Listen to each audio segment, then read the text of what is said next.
First and foremost, I'd like to thank everybody for being here. I'm going to go ahead and try to improve the sound in here. I'm going to try and project as best I can. I understand it's a little on the warm side, but again, folks, you got to remember we're at Venice Beach. We would like to have the air conditioning at full blast, but again, you got to remember to think green. So, conserve. I mean, we have a natural air conditioner, so we went ahead and opened up the doors here. So, if we can ask the panelists to hopefully take their seats, I have the great honor of introducing all our panelists this evening. For the first, I guess a proper introduction is due here. My name is Alex Rosales. I am the immediate past president of the Chamber of Commerce, and we luckily have in the crowd our current president, Catherine Chevalier. Here, please take a show of hands there, everybody. A round of applause. So, Venice Chamber of Commerce. And we're very pleased to partner up with today's program, Venice Life. I'm very, very happy to see a lot of you here. I see a lot of familiar faces here. I see a lot of long-time old friends. I mean, I've seen younger faces on bills. Yeah, tough crowd. I'm telling you, tough crowd. Anyway, so nevertheless, folks, we move on here. Time's moving here. All right, so with us tonight, we have our very own councilman, Mike Bonin, is in the house here. So Mike is actually taking some time out. So we also have our panelists this evening. I'm sure hopefully everybody is quite familiar with each and every one of them. We have at the end over here, we have Sarah representing right there, Venice Life, who actually put this whole chimney together, representing the Venice Neighborhood Council as well. How about a round of applause right here for, right here, sorry. I'm going to go ahead and try Mark Sokol, and then we also have the Salzburgers. Well, to his personal friends, it's all right. But, you know, Kim and I, we go way back. And then we have the incoming president, who is right here with us, right there. Raise your hand. Mike Newhouse, everybody. And we also have our senior lead officer representing Pacific Division, LAPD. We have, everybody knows her as Officer Peggy. A big round of applause. And we also have with us Pastor Steve Weller. Okay, so we'll be again talking tonight. It's always a very pressing situation here in Venice. As you know, it's very eclectic. So, you know what, I'm going to take this minute out, and my good friend Jeffrey Solomon of VeniceBeachWalkingTours.com pointed out that maybe if we kindly perhaps get our phone, put it on vibrate, at least, or turn it off, we'll go ahead and take our time.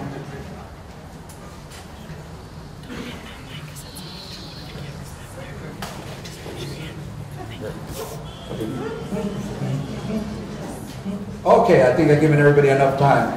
All right, so again, I thank you very much for everybody being here this evening. And actually, we would like to go ahead and start with our very own Mike Bonin, our councilman. A big round of applause.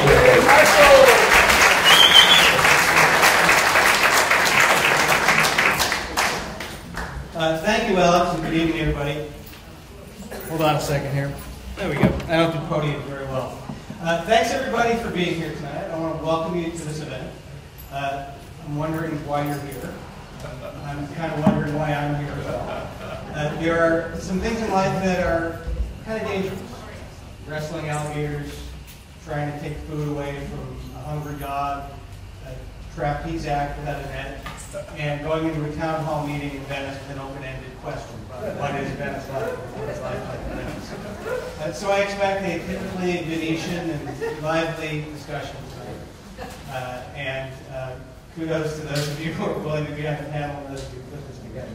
I'm glad to be here tonight because some of the organizers who put this together are interested in bringing additional services to Venice and additional focus, particularly on the issues of alcohol, and drug use. So those are issues that are extremely important to me. Many of you have been in recovery for a very long time.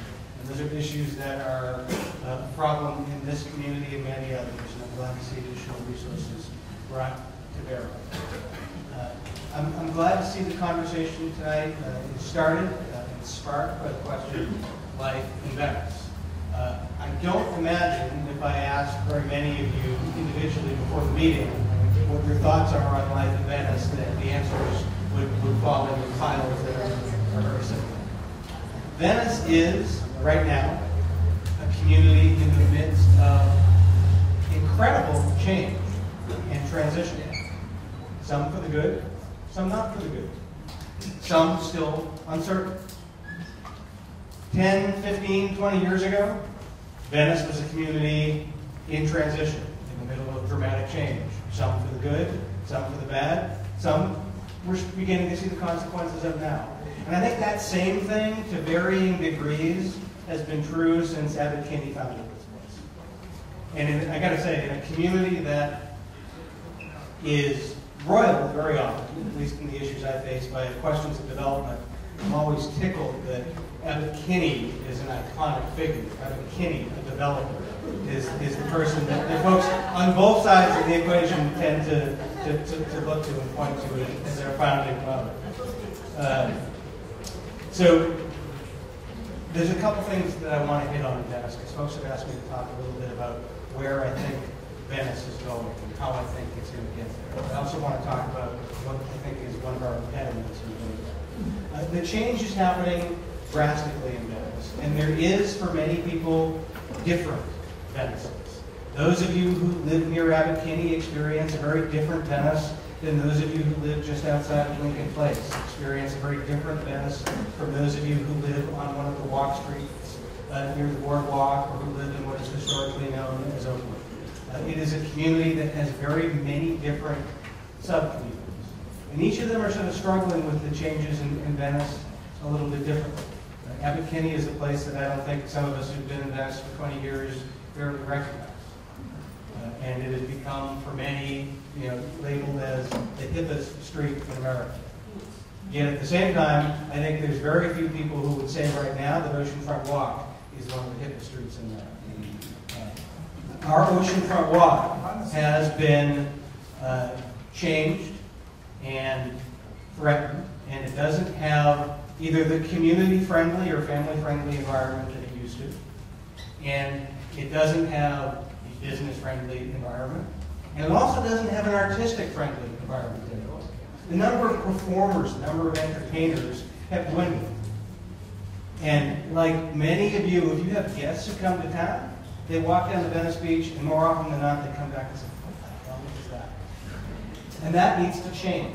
We've got to get over sort of the horror that we get when you look at a Yelp review of Venice Beach. And I am seriously invested in making sure that the city and the other agencies of government invest back in Venice Beach, not just in terms of resources, but in terms of programming, different programming, and in terms of a governance structure, so that we can actually have somebody who's in charge of Venice Beach.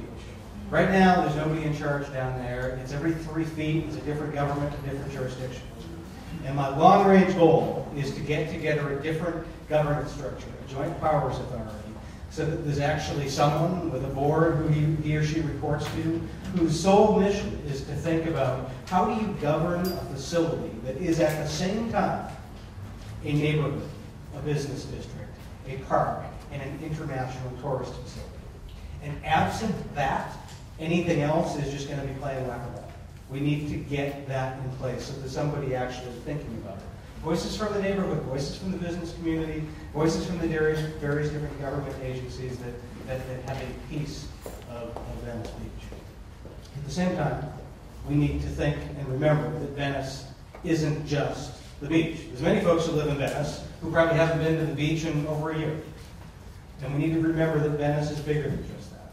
And one of the big things that folks are struggling with right now in Venice is uncertainty over development.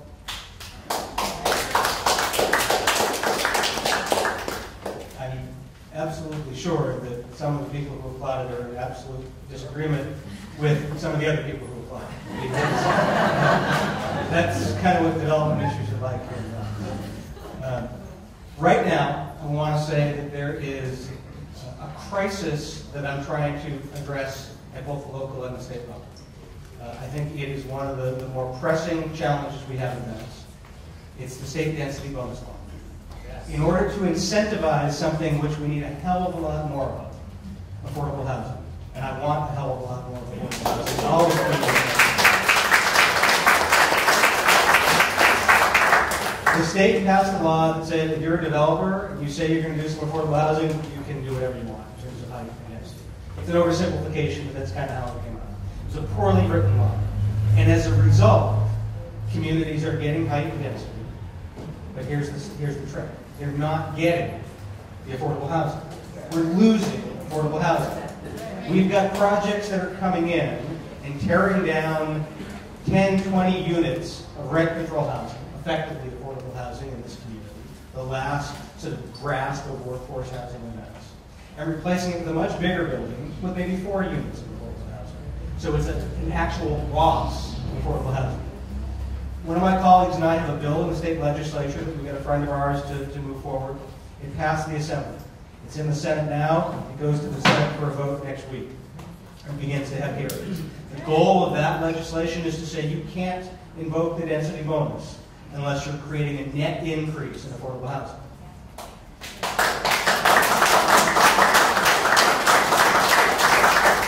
And part of that formula counts rent control units as affordable housing.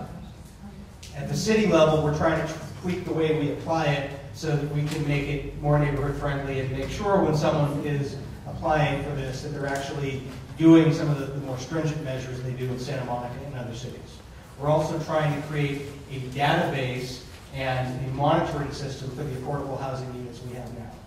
So that a neighborhood doesn't approve a unit thinking they're doing the social good and then find out 5 years later that it's not being used as an affordable unit.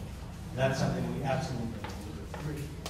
The other big issue in Venice is mass scale and density. Mass scale and character, sorry. I believe that there is a role in the planning process for us to consider the character, mass, and scale. However, the way it's written right now doesn't work for anybody. It doesn't work for a neighbor who's looking for protection for her or his community. And it doesn't look for a developer who's trying to figure out how the hell you navigate a process and how you actually build something that will suit a community. Because there's no guidelines. It's completely subjective. It's what's art. It's what's obscenity. And what we need to do here in this community is come up with what the specific guidelines are. Is there a certain formula for a block that defines what the average mass or scale is? Is there a certain type of design that works for a neighborhood? Part of the way we're going to have to work that out, and this is the key to all planning in Venice, is we need a certified Venice local coastal plan. That's for everything Venice West. Back in the 70s, the state passed a coastal act, and it said that we need to be protecting the coast and make it accessible to all. And as part of that, every jurisdiction was supposed to pass a local coastal plan. Many of the jurisdictions, including LA, ignored it. But right now, we're in a back and forth over every development issue with the Coastal Commission. Good proposals and bad proposals are getting jammed up in a process that takes away local control. I have gotten some money from the state. I've gotten more money at the local level. And we are going to get done in the next few years. It's going to be ugly. It's going to be exhaustive. It's going to be a lot of meetings like this with a lot of shouting, because that's just how the planning meetings are. But we're going to get a local coastal plan certified that gives everybody clarity and guidelines about what the guidelines are for development here. Right now, we've got a crisis, I think, with the California Coastal Commission. The city was allowing people, until recently, to essentially get away from the process. They gave them a waiver from the process. And there was no transparency to that. Nobody knew how that was earned or granted or guaranteed. The neighborhood council didn't even know when one was granted. That process didn't work. It was way too soft and way too permissive. My feeling is the Coastal Commission has now gone to the opposite end of the Goldilocks spectrum. Now they're saying nobody can get a waiver from an exhaustive process no matter what. And there's a lot of folks who own a small home, it's their life savings, and they're trying to remodel it, and they're not doing anything out of scale or out of character, and they're getting jammed up in a 9-month to 18-month long process that costs thousands of dollars. And it's nuts. So last week, I asked the Coastal Commission to work with my office and the City Planning Department to come up with some clear guidelines that everybody can understand, with neighborhood council notification of when a de minimis waiver is going to be granted. So the big things that threaten the community still need a coastal development permit, but if you're looking to simply improve your home or add a little addition in the back, then you don't have to get caught and jammed up in a nightmarish bureaucratic process. Final thing I want to say is about transportation. And when I say that, I mean traffic and parking. If there's anything that unites my district, and unites Venice in particular, it's that everybody thinks that the traffic and the parking situation sucks. Not as profane as our mayor, apparently, but I was actually a little miffed that he stole my shtick. The guy who swears occasionally is much more me than he was ever, I'll tell you. Here in Los Angeles, we're about to get a new, hopefully next week it'll be announced, a new general manager for the Department of Transportation. And we're bringing in someone who's a visionary, someone who shares my view and the mayor's view that you need to think about planning and you need to think about traffic management differently. Is that we can't keep using the same old failed formulas to figure out a traffic mitigation that never works very well. And we can't keep using the same metric again and again that measures traffic by how many cars can pass through an intersection.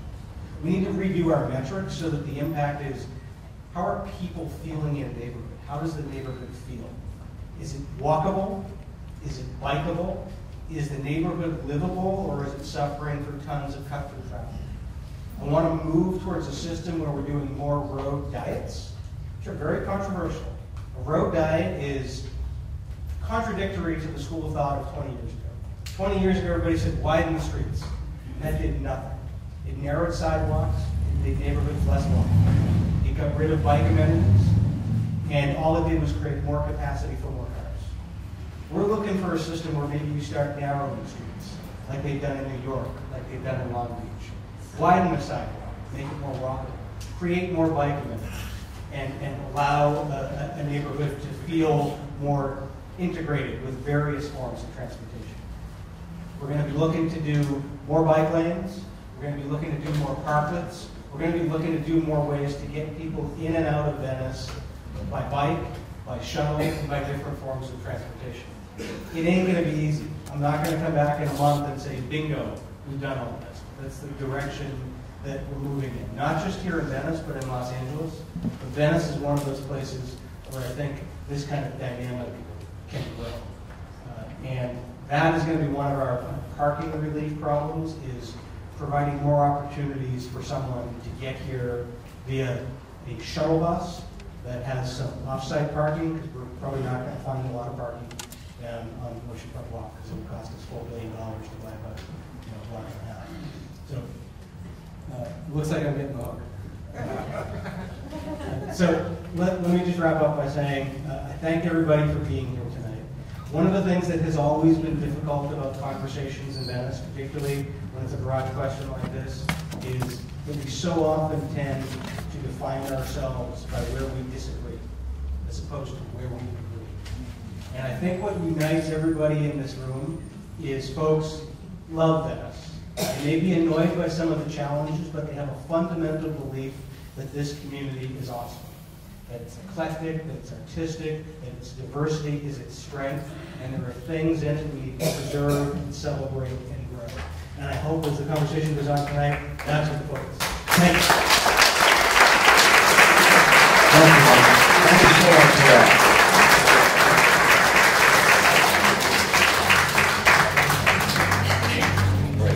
Thank you so much for that. And we appreciate your time. I know it's very precious. He's going from place to place. We would love them to stick around for the questions and answers. Unfortunately, he's unable to, but he did make the effort of coming here this evening and letting everyone know, what he's working on. He's definitely working for our district. So on that note, however, if you do care to have a question that you want perhaps one of our panelists to answer, we do have question cards that can be filled out.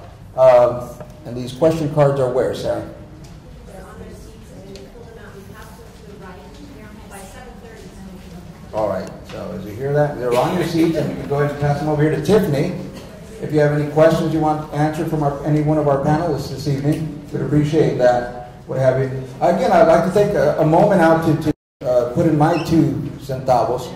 One of the main situations that we have here in Venice is, again, there's a lot of people that have different ideas, but nevertheless, the number one goal here is to all of us, as the late Rodney King said, can't we just all get along? And that's the really good thing. We all just get along, exactly. So, again, if you have any of those questions, feel free to fill out one of those questionnaires, and we'll go ahead and start with our first panelist this evening. Is our very own Officer Hagee, Senior Lead Officer for Pacific Division. How about a big round of applause?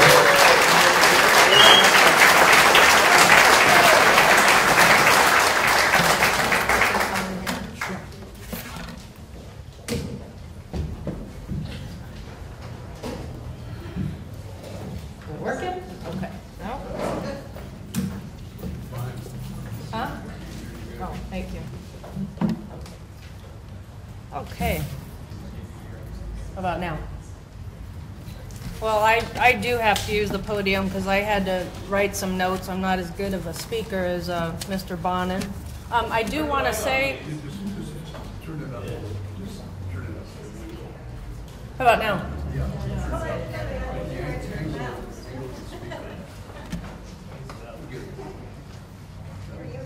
I know. Huh?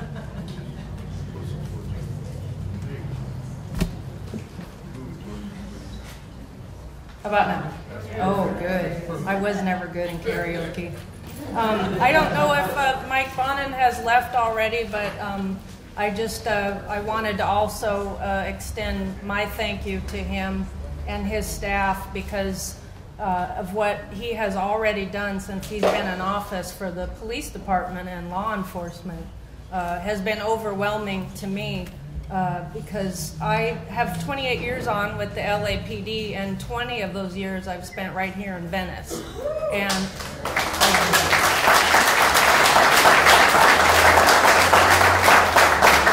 so I do also have a love for Venice, and I, care a lot about what happens here, and it's been a breath of fresh air since he's taken office because he actually listens to the low man on the totem pole like me about what I think and some of my colleagues think might, make a big difference out here.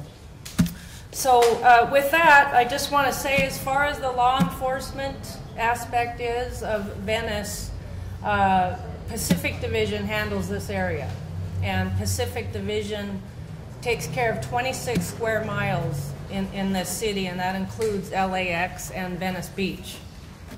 We have 8 basic cars with 2 police officers in it for that 26 square miles. So if that will tell you something, we're very short-staffed, and that doesn't include when they have to drop a car because something else is happening in the city.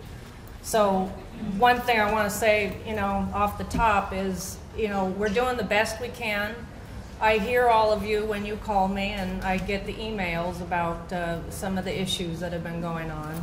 And I'm not trying to make any excuses, but I will tell it like it is. We are short-staffed, and we're doing the best that we can with the resources we have and dealing with, top priority stuff and going down the line with the quality of life issues.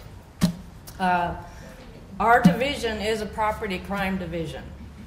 That is mostly the type of calls that we get. And what I'm talking about is burglaries, cars being broken into, grand theft auto, It's plagued with that here, and a lot of it is because of Venice Beach, and unfortunately, we have a lot of criminals that come to Venice Beach and prey on the tourists.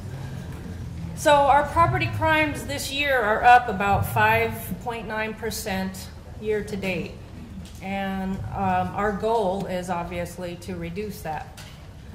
And how do we do that? Well, we do that with the community's help. And by that, I mean we have to get the word out that we've got to lock our doors, close our garages, don't leave your iPhones in your car, and just spread the word. Part of the reason that I believe that our property crimes are up also is a few reasons. Lately, I'd say in about probably the last 3 years, we've been plagued with, I call them young criminal transients. They have come to Venice Beach in droves. When they usually leave in the winter time, and in the past few years, we're not seeing them leave. They're feeling very comfortable here. And there's a few different thoughts about why that's happening, and one of them has to do with the Jones decision. And I don't know if everybody knows what that is, but it is a lawsuit that occurred about 6 years ago, where some officers in downtown Los Angeles cited some individuals for sleeping on the sidewalk. And as a result of that, a lawsuit occurred, and one of the things that came out of it was that until we have enough housing in the city of LA, which we do need for our true homeless individuals, the city of Los Angeles can't enforce sleeping on the sidewalk from 9 p.m. until 6 in the morning. So that goes along with why we have an increase in a lot of young kids coming to Venice Beach, because they can stay here all night on the sidewalk and they can stay out on the beach all day. What are we doing about it? About 4 months ago, Pacific Division started a new program called Predictive Policing. And what that is they take crime data in this area for the past 10 years and they analyze it. And they kind of do the same thing they do about predicting earthquakes. It's a mathematical equation. And they send maps out to our officers on a daily basis where they think that crime could possibly happen. And what we do is we put the officers in those areas to try and deter the crime from happening, as opposed to making a lot of arrests. So that is one of the things that we're doing. We started that about 4 months ago, along with working with our city attorney, Claudia Martin, who is here in the audience. I work closely with her and her office, and we basically handle all the quality of life issues and try and get some of our chronic problems prosecuted and get stay-away orders.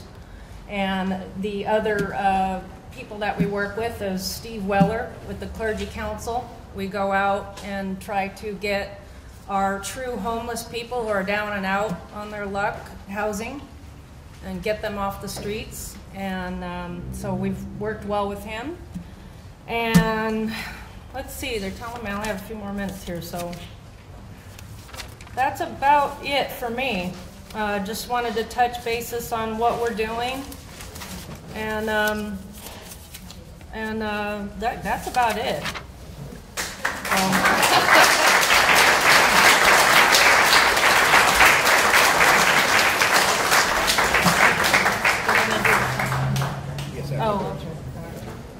All right, thank you so much for that, Officer Peggy. We will have questions and answers just a little later. If you look down at the end of the row, there is a purple basket, a Barney basket, there for you can put any of the questions that you might want to ask any of our panelists this evening. Again, thank you everybody for being here. So we're going to go ahead and move right along. We're going to go ahead and have our next panelist here. And this is a gentleman that has really put, again, a lot of effort towards hopefully helping out the community, because one of the main reasons here that brings us all together here is for improving everyone's life here in Venice, whether you're rich, poor, or what have you. So we have Pastor Steve Weller with us this evening, and a big round of applause, please, for him. He'll be coming up and speaking. Thank you. Hi, everybody. Good to be here. Thank you, Sarah, for asking us to come. My wife and I pastor the Foursquare Church in Venice, but we're here tonight more as chaplains to the Homeless Task Force of the Pacific Division, where we've served for about 10 years. At a recent meeting, we were informed that there's been some infiltration out in the boardwalk area, Oceanfront Walk, of some folks that were referred to as anarchists from the northwestern part, Pacific Northwest of the United States, like Washington and Oregon. And I was walking down the street the other day, and I told this fellow I ran into, I said, "Have a nice day." He said, "Don't tell me what to do." I think he might have been one of those anarchists. Here's a report to the Congress of the United States on homelessness from a group, AHAR, Homelessness in the United States. California leads the way with 22% of the nation's homeless. We lead the nation. In Los Angeles, last year, 53,798 homeless. And of that group, 76% were unsheltered. Better than 3/4 of the total homeless in Los Angeles were unsheltered. In California, there was 826 homeless folks recorded, and of those, the percentage of unsheltered were 66.7%. That's an incredible number of folks that need housing. Our target groups, as we deploy with Peggy and the other senior leads at Pacific, have always been the vulnerable, young people in particular.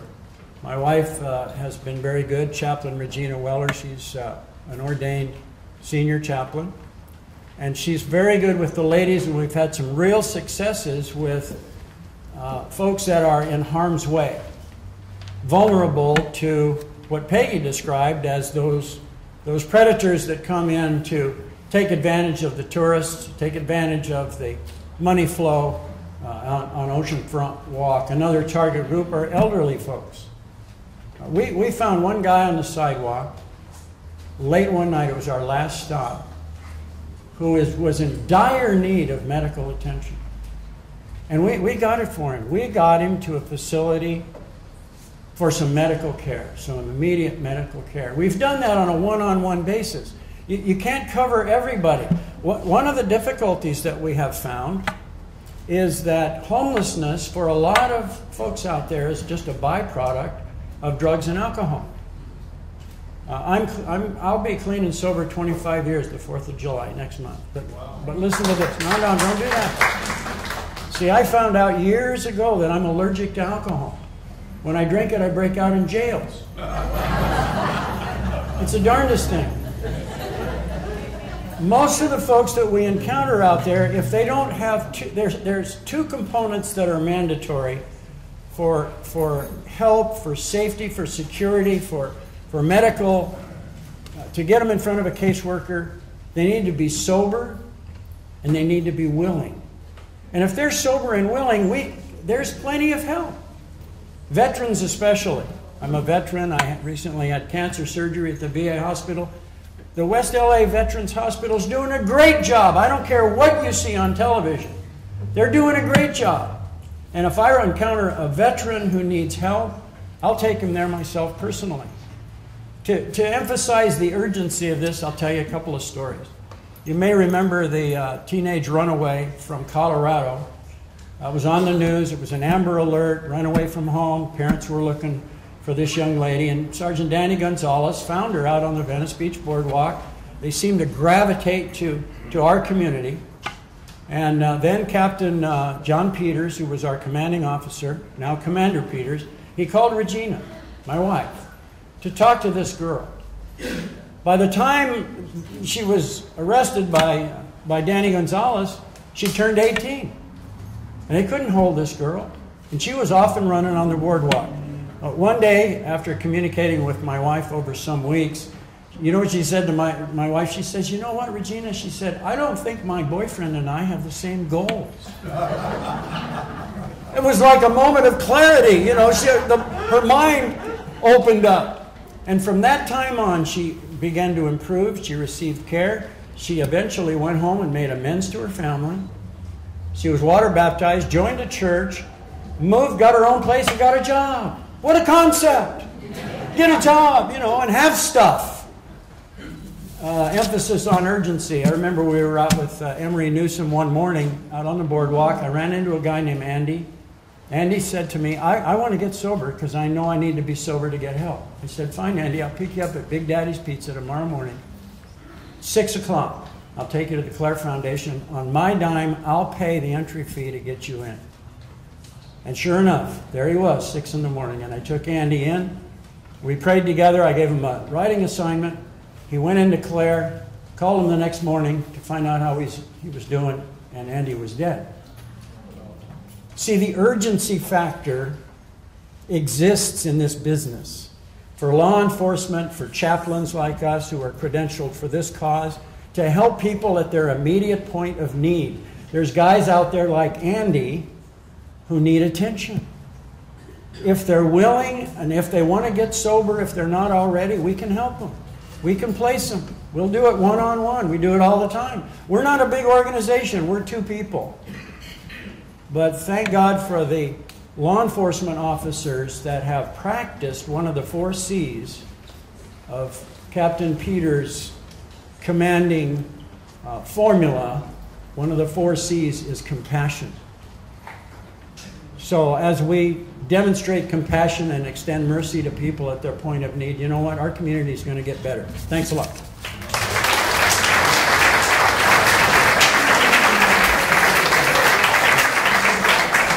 Thank you so much, Pastor Wells. I mean, he must admit, he pointed out a lot of serious notes, a lot of funny notes. I mean, I'm a clear case that God has a sense of humor. Look at me. I'll let that one sink in. It's okay, folks. It's getting late. I understand. Again, thank you so much for being here. Again, if you have any questions for the pastor, feel free to go ahead and fill out those cards. He mentioned the Claire Foundation. I want to make sure to point out that, again, this would not be possible if it wasn't for the fact that there was so many partnerships here. It does take a village, as they say. I hate to sound cliche, but it does. With the Venice Chamber of Commerce, the Venice Neighborhood Council, the Claire Foundation, even Starbucks got into the action. And the Boys and Girls Club, of course, again. Very good point out. Anybody else want to cue in at this point? But again, it does take a village. So again, I would like to now, with no further ado, we have our Vice President for the Venice Neighborhood Council, Mark Salzberg, here with us this evening. And he's taken time out of his busy schedule. So a big round of applause, please, for Mark.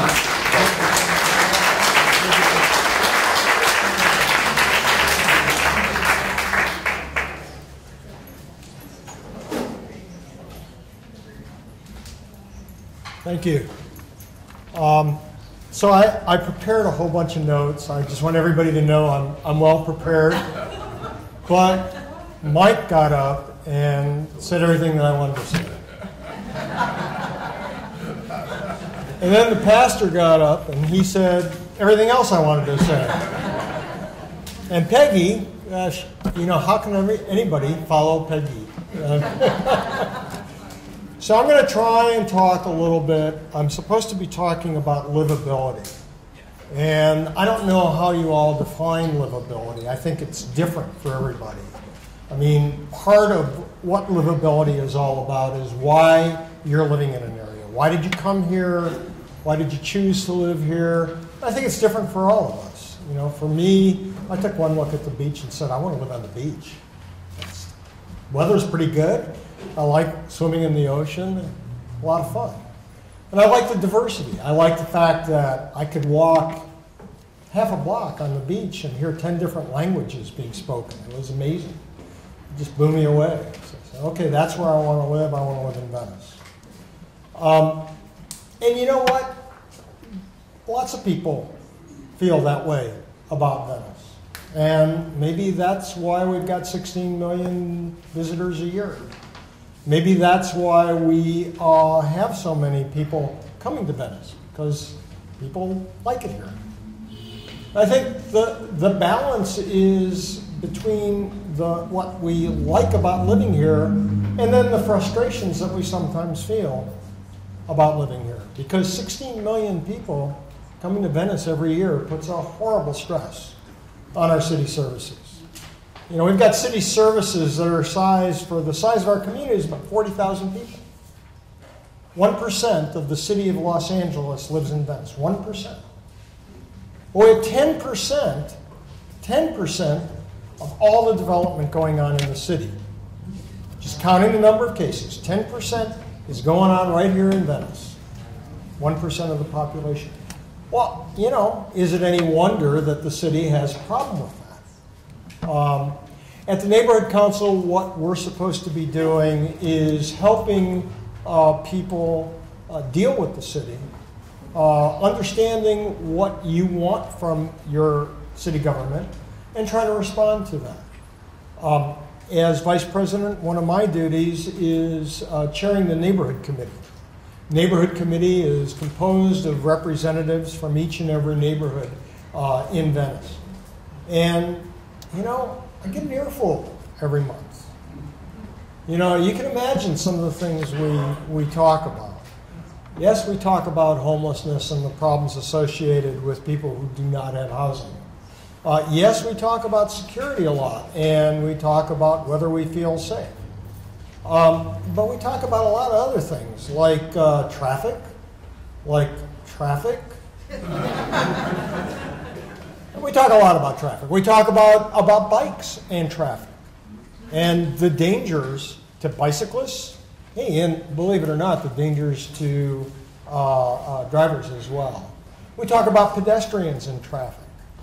These are big issues that affect our quality of life and the livability of where we are.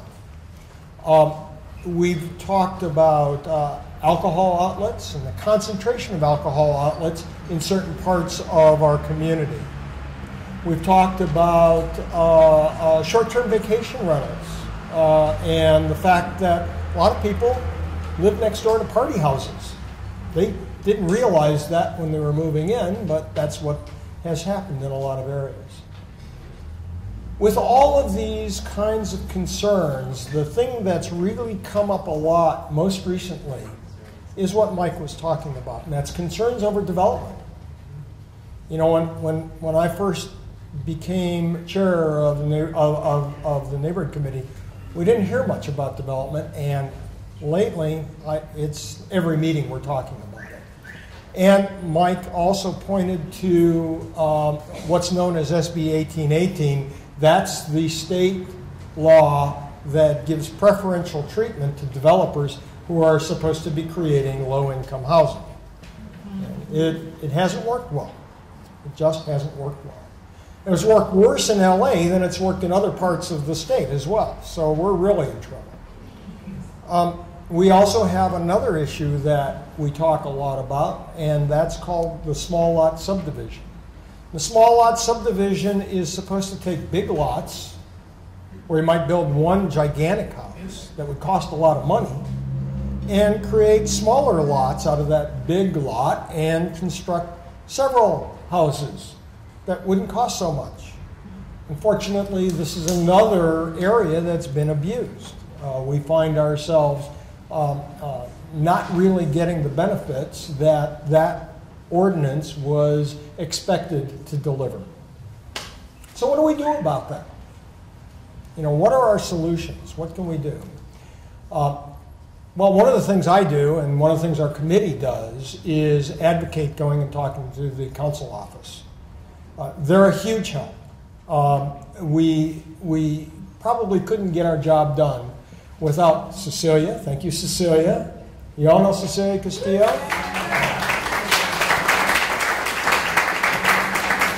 Cecilia is our neighborhood representative from Mike's office, and she's represented us well for a long, long time.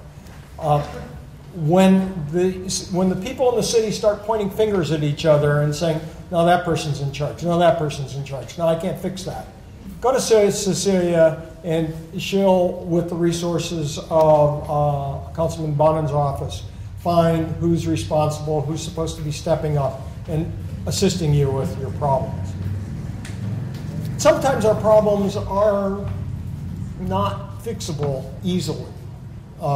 They take out of the box solutions, they're novel, they're new, or they're something that nobody ever really expected to have to deal with. And those are a lot harder to deal with. We go to the city and it takes a lot longer to fix those kinds of problems. One of the problems that we've really had a hard time with is the lack of resources.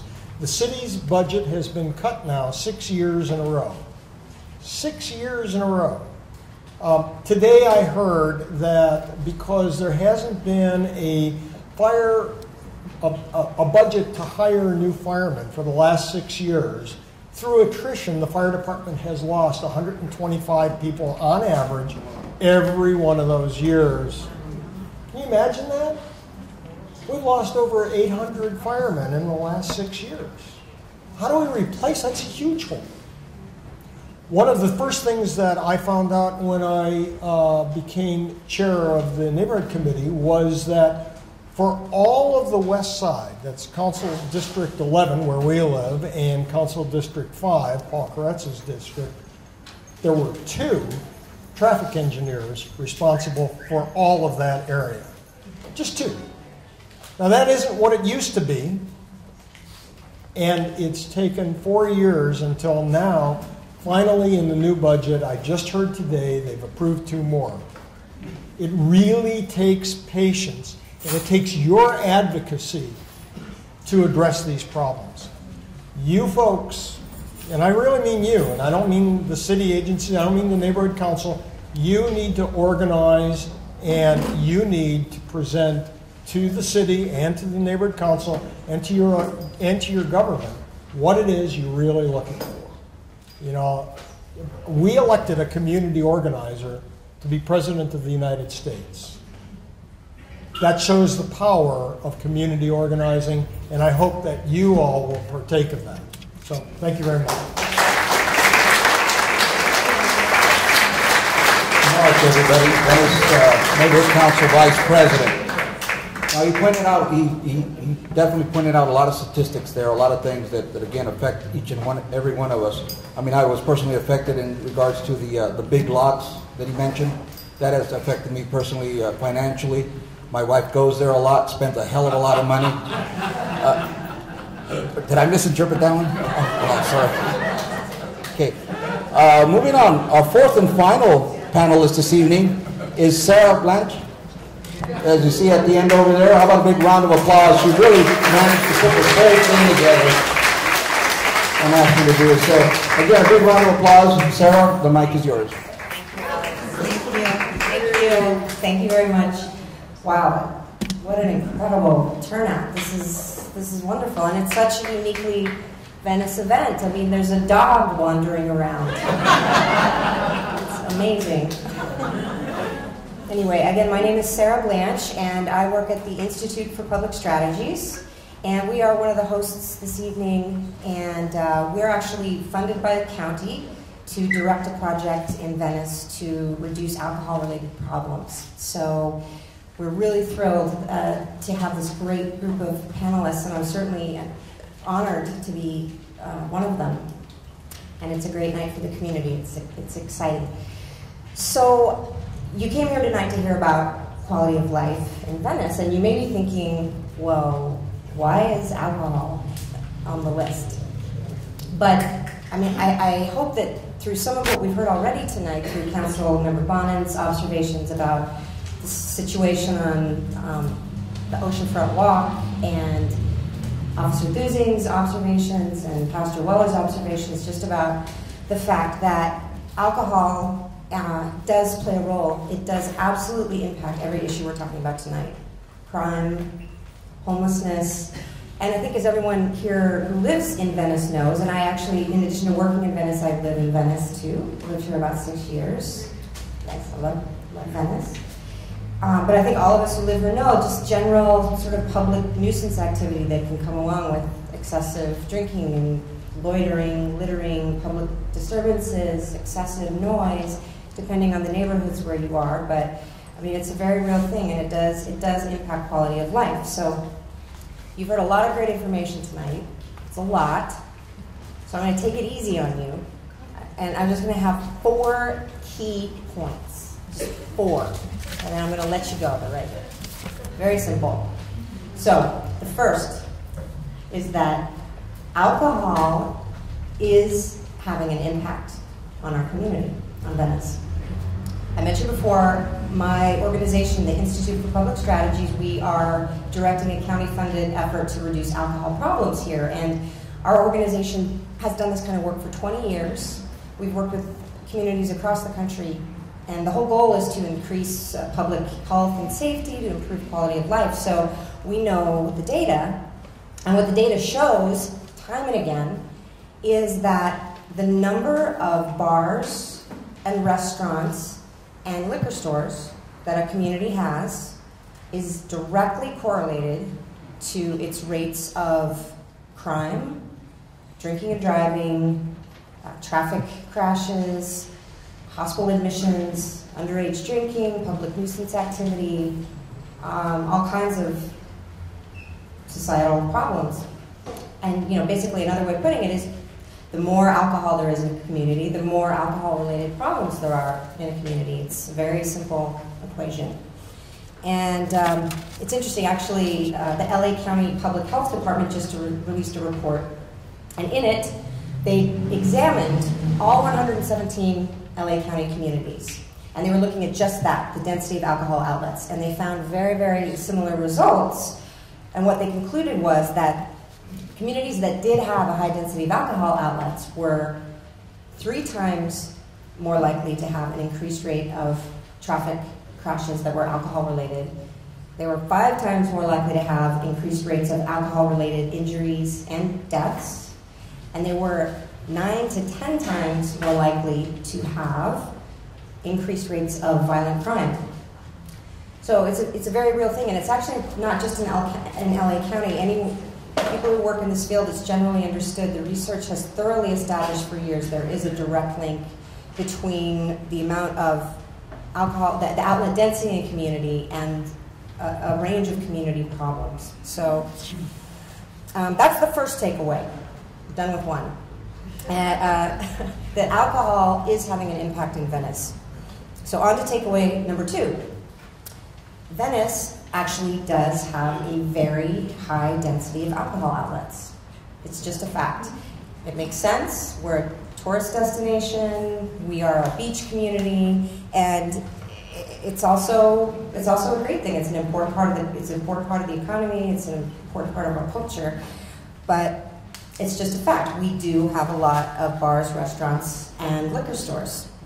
If you look at it right now, Venice has 108 licensed ABC alcohol outlets operating. And that's 34 per square mile. And the LA County average is 4 per square mile. So, Venice's density of alcohol outlets is 34 and per square mile, and the LA County average is 4. But again, it's not inherently a bad thing. As we all know, all of us who live in Venice, Venice is a really fun place. It's a fun, and that is an important part, not just of our culture, but of our economy. But it does mean that we are at greater risk of having alcohol-related problems because of it, absolutely. And also, what it means, and this is how it kind of relates to the work that we're doing, is that the way that these alcohol retailers are operating, their business practices are very, very important because they directly impact public health and safety. And the truth is, most retailers, alcohol retailers in Venice, absolutely, they care to be good community partners. but there sometimes are those bad apples, and we want to create a culture of responsibility. We want that to be the standard across the board, and that means all retailers being vigilant about carding, about not allowing minors to come in, not allowing admittance to minors, not over-serving, not serving people who are already intoxicated, not overcrowding, not staying open past their agreed-upon hours of operation, basically really complying by the terms of their license. So how do we do that? How do we do that? Real quick. This is going faster than I thought it would. Well, the first thing that we just need to do is to, again, our work, and we work with a community coalition. We're guided by parents, teachers, residents, business people. They work with us and they guide us and direct us in the work that we're doing. But what we do is we advocate for just that, a responsible retail alcohol culture. And that's the one piece of our work. The second piece of our work is very important as well, and that's about advocating to ensure that there are adequate resources available to monitor compliance. And what that really boils down to is just checking in to make sure that alcohol outlets are actually playing by the rules. It's that very important system of checks and balances. If you create rules, but they're not enforced, sometimes those rules aren't followed. So it's very interesting, and research does show, there is evidence that shows that high visibility law enforcement compliance checks are really crucial in creating a responsible retail environment.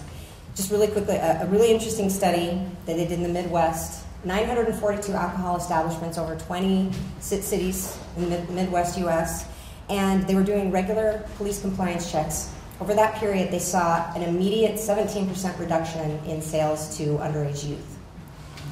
And then they stopped doing that. They stopped doing the compliance checks, and perhaps most interesting is that just within 3 months, that reduction that they had seen decreased by 50% at bars and restaurants, and it practically disappeared at liquor stores. So what that shows us is that compliance is important. It's so important. It's that checks and balances thing.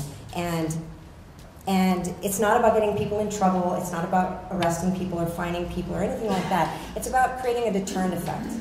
If retailers in Venice know that there are regular and recurring compliance checks going on, they are more likely to operate responsibly. And I actually think, that brings me to point 4, and then I'll wrap it up, because I think I'm actually out of time. We made it to my 4th and final point, which is that we know that we can influence these problems in a positive direction. The science does show this. It can feel, sometimes you think this problem is just so big, there's nothing that we can do about it. But a big part of the work, probably the most important part of the work, is actually raising this issue on the public agenda so that people are aware of it, so that people understand the link between alcohol and how it's really is influencing our quality of life in Venice. And if it's better understood the impact that it's not the use of alcohol, but it's really the misuse of alcohol is having on the community, we will align behind the right solutions. And it's been such a great night, been a wonderful discussion from all of us, and we look forward to getting to the questions and answers. Thank you so much.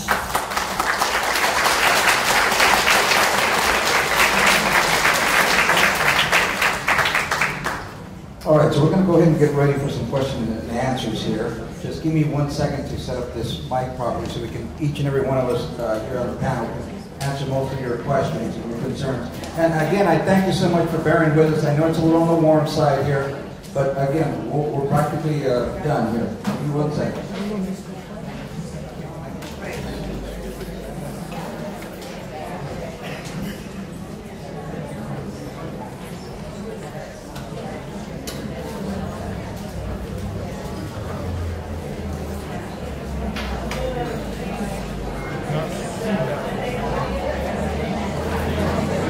All right, so, I know some of you are, okay, so, we'll go ahead and we're going to start off with the first question here. And again, thank you for coming. Thank you everyone for coming and bearing with us. Our first question here is from Denise Woods, and it's to our very own Officer Peggy. The question is, what can the community do to assist in getting more police help for Pacific Division. Pacific Division is 26-mile service area.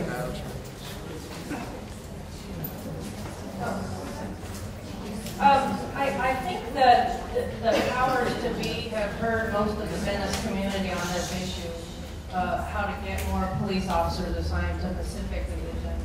I know it's something they're working on daily. A lot of it has to do with the budget, but it always helps when people want to write emails to, I'd say, the chief of police and the police commission. You know, you can tell them things that Venice Beach is one of the largest tourist attractions in Southern California, and I think we need, you know, more police out there to help in Pacific Division. So that can always help. Okay. Great, thank you so much for that. So, okay, our next question here we have from Mark Solberg from Stephanie Tartrell. And it's thousands of tourists overwhelm our existing public restrooms. What steps are being taken to provide more public restrooms?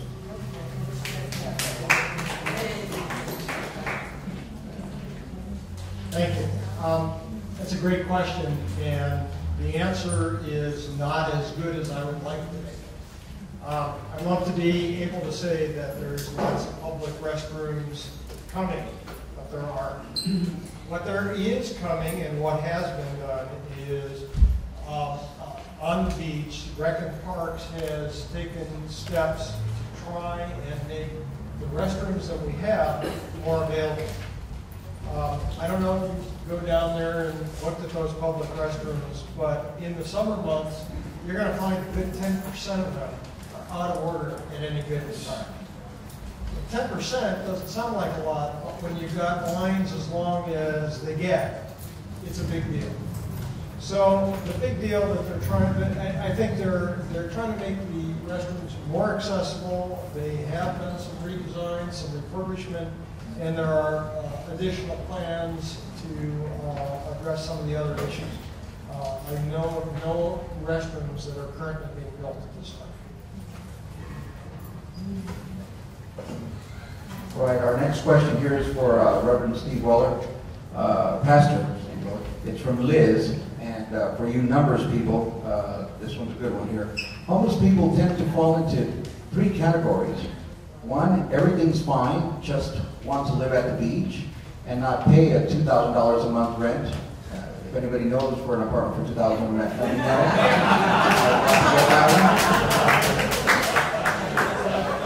know. Moving on. Category number two, temporary hard times and want to get back on their feet and under a roof. Category number three, addictions and or mental illness. Here's where the numbers come in. Approximately how many homeless in Venice? Do you have a breakdown of what % per category? I know for a fact that when folks are down and out, they're noticeable. You can find them. And they will make the right calls to adequate resources in the territory. Our law enforcement officers are a big help in that regard, particularly if it's a family. We had one of our officers, affectionately known as B11, and his partner 2 Sundays ago, 7 o'clock in the morning, a family of 5. A 1-year-old and an 8-year-old included. And we took care of them that day and put them up at a hotel that night. He started a new job the following morning. Now that's a positive story, but they're few and far between because of the numbers. You're asking for categories. I distributed about 150 or 60 or so flyers with resource information for last Thursday's outreach, bringing in a number of organizations that are effective in this area. And I did it on 2 separate days with law enforcement. And of all the flyers I handed out over those 2 days, I found one couple. They were down on their luck. They were sober. They were clean. They were drug-free.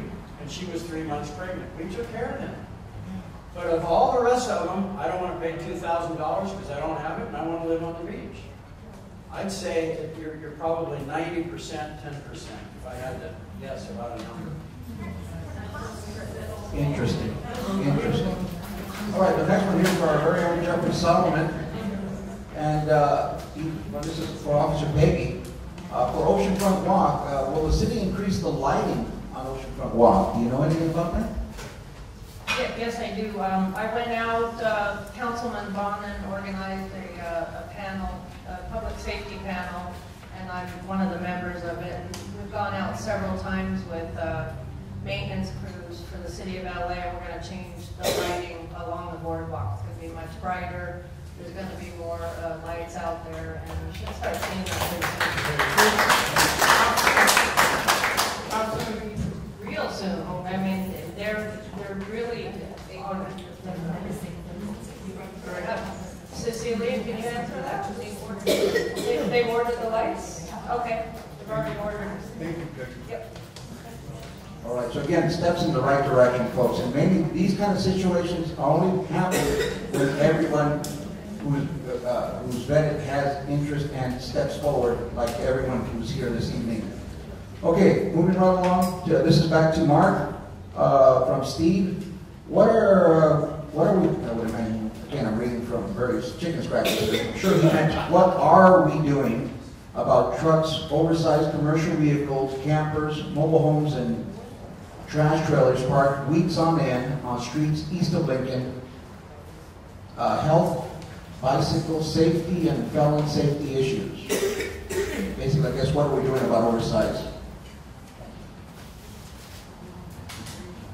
So the city has an ordinance that allows police to ticket and I believe to tow oversized vehicles if they are parked in zones which are marked unavailable for oversized vehicles. The question is, of course, how do you get one of those zones in front of your house? And you do what I suggested. You go to your neighbors and let them know that this is a problem in your neighborhood, that that there are oversized vehicles taking up spaces that they shouldn't be, that are perhaps not from the neighborhood.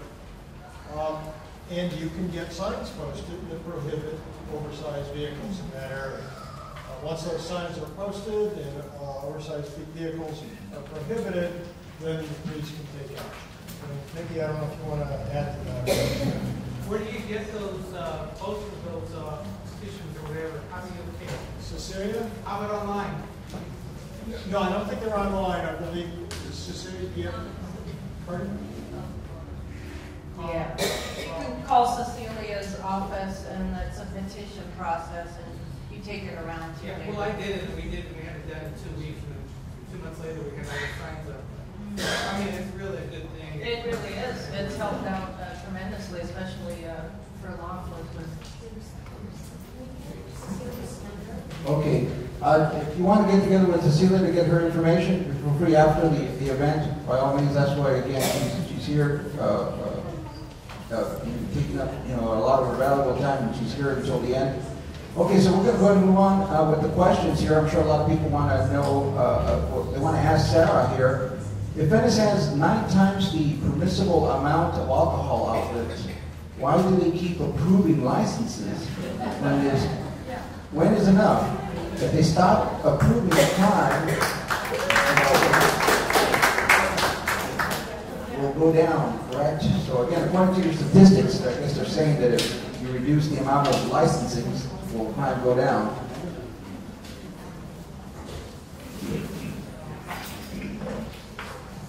I think Mark wanted to answer the question. Well, it is true that, that is an aspect of development that people in Venice are passionate about as well.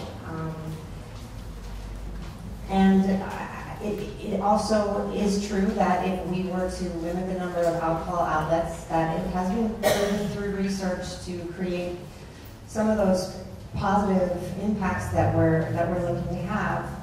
I mean, in our experience, in working with the Venice Neighborhood Council, particularly with Mark, they are very open to this question of understanding the impact understanding where the outlets are, visually. I don't know that they don't already, but really, we've been working together to really suss that out because there is that question. They are getting a lot of projects that are coming their way, and it's a difficult position to be in. So, that is definitely one answer, and I do believe that it is an option that the Venice Neighborhood Council would be open to considering, maybe that kind of limitation on new outlets.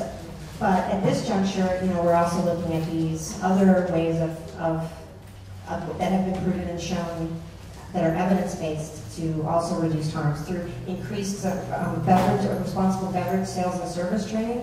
Actually, the Pacific Division, and they just left, but LAPD just did 3 of them this year, and those are great get-togethers that's where all the Venice retailers gather. They were really well attended, and they're conducted by LAPD. They remind them of compliance laws. They go through things about how to assess if someone's a minor, how to assess if someone's intoxicated, and those have been shown to be effective as well. So we're looking at that in the mix too. So, but the other is on the table, and I believe the VNC is open to these questions as we work together on it. So just to kind of move on from that, it's not the VNC so much that can limit alcohol outlets.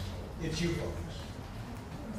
When you come to a land use and planning committee meeting and say, we've got too many alcohol outlets in this area already, we don't need another one, well, listen. When you come to a VNC board meeting and you say, we have too many alcohol outlets in this area, well, listen. Whether we vote the way you want us to vote is another discussion. But the more you advocate, the more you organize, and the more you put yourselves out there, the better response you're going to get from the city.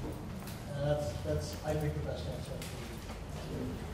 Let me give the mic to the pastor there. I'll go ahead and just project this question here again to the Pastor Weller. Do you support the construction of an emergency shelter or a year-long expansion of the winter shelter program? The question from Rick.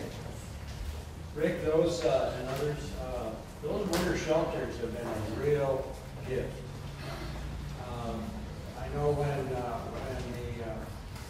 we were down at what used to be the New Image shelter, they take in 600 people a night. But when wintertime comes, they put up an extra tent for another 200 because of inclement weather. And it's tough out there. So our winter shelter programs, we should stay on top of those. I don't know what we could do, but I think we could do something. One did close, wasn't it the Armory? Yes? It's open, but it's only open from November to March. November to March? Well, that's a good thing. At least those are the months when typically they open up, they close down in March for the winter shelters, but they're a real good thing for folks that are out there when the weather's bad. And we would applaud that. Any development for that cause is a good thing. Yes? Everybody agree with that? Yes.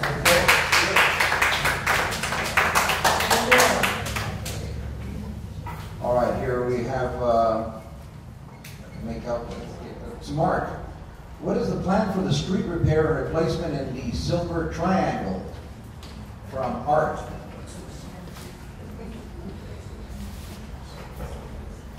The answer, again, is ruled by the city's budget. As I understand Mayor Garcetti's pledge, he's going to have trucks, street repair trucks, in neighborhoods at least twice a year. So every neighborhood can expect to visit twice a year. What he didn't say was that how long they're going to be there. I recently gathered pothole data to give to a truck that was coming by, and they said, well, where should we go to fill potholes? And they were here for about 6 hours, and they filled 6 hours worth of potholes, and then they went back to the yard. And the next day they went to another neighborhood in another part of the city. You don't get a lot done in 6 hours. In particular, you don't get a lot done with really large projects. I had people that said, you've got to fix our sidewalks. Well, there in one day you don't fix very much on the sidewalk. Maybe you can put a patch on a crack, and that's about it. So it's another one of those budget-dominated issues and city resource issues that we're pretty frustrated. We'd love to see the Silver Triangle and all of our neighborhoods in better repair in terms of infrastructure. And until the city has more money, we're not going to be seeing it. Okay, go ahead, keep the mic, Mark. Okay, what is being, let's see, what is being done to,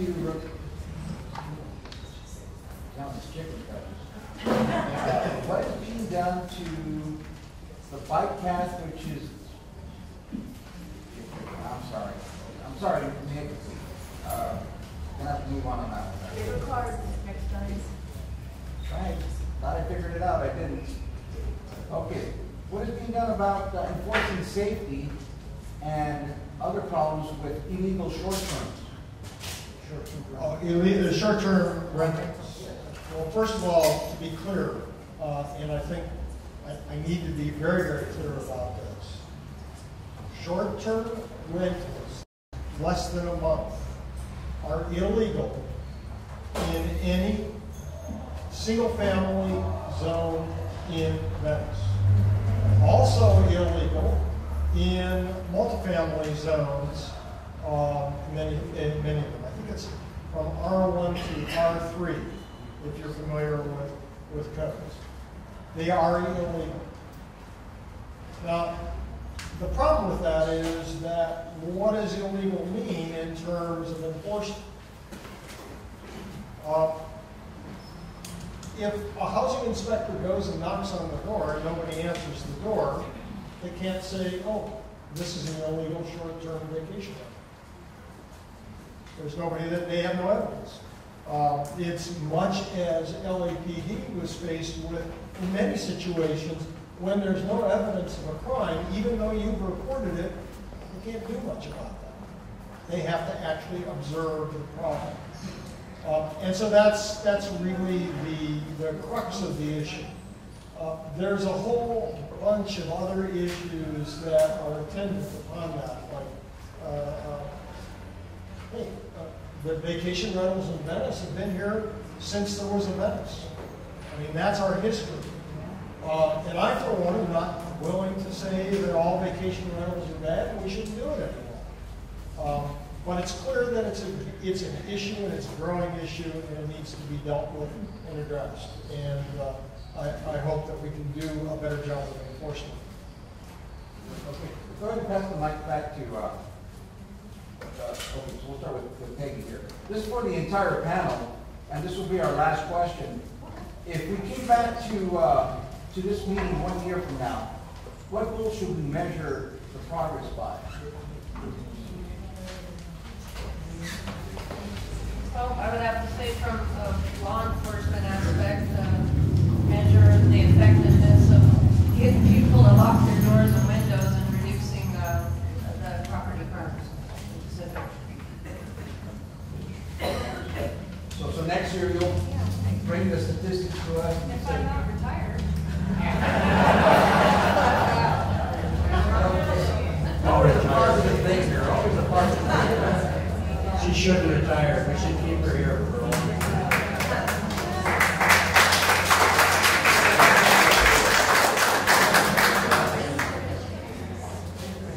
We would hope to be able to expand through a unique opportunity that we have coming up, I think, within the next couple of 3 weeks, to concentrate more in Venice through a door that will open to us, I think, and be able to transition folks that are really needy and willing, and will either get sober on their own or let us get them sober through the Flair Foundation and other facilities, American hospitals, VHS, that kind of thing. But to get people like that young lady I told you about back to their families of origin is a big deal. And through this process that is now on the move, we can do that by providing bus fare. for folks who really want to go home after the family's been notified that they're coming home. They have needs. The family may have to come around them and support them through a detoxification process. I'll tell you, some of the most tender moments I've ever had is to have a mama call me and tell me, thanks for sending my son home to me. And it's happened before. But I'd like to be able to report that to you in 1 year.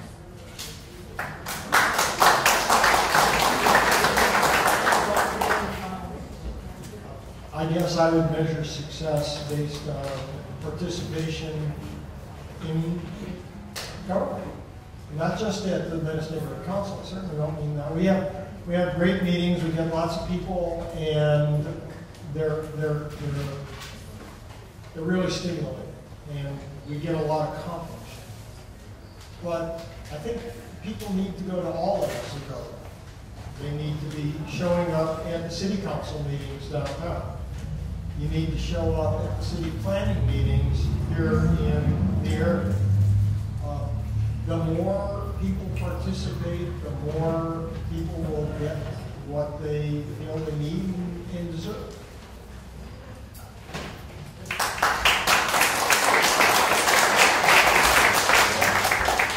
I would say that one of the big initiatives that we're rallying behind is, and it's at a city level, that's the difficulty of sometimes enacting change in Venice. It has to be, at a city level, we have to get all the council districts on board, but it's a thing called the Condition Compliance Unit. And it doesn't really sound that interesting necessarily, but its impact would be, it could have a really great impact. And what it is actually what has been missing, which is proactive enforcement. There used to be agents more out in the field who were able to check in on not just alcohol retailers, but all entitlements to make sure they were complying with their conditions. And because of budgetary cuts, that hasn't been happening. So it's on the table to budget and fund this group, and it would bring proactive enforcement back on the table. And so we're really behind that, and we're facilitating other providers like ourselves across the city in a work group to hopefully we'll see that pass. That would make a big difference. And the last thing I'd say is, we do have a community coalition. It's the Westside Impact Coalition. We gave you our materials on the chair, and we'd love to have people who are interested in these issues and care to have you involved. So take a look at that, and all the information to get a hold of us is on there. We'd love to have as many people as possible who want to work with us. So thanks.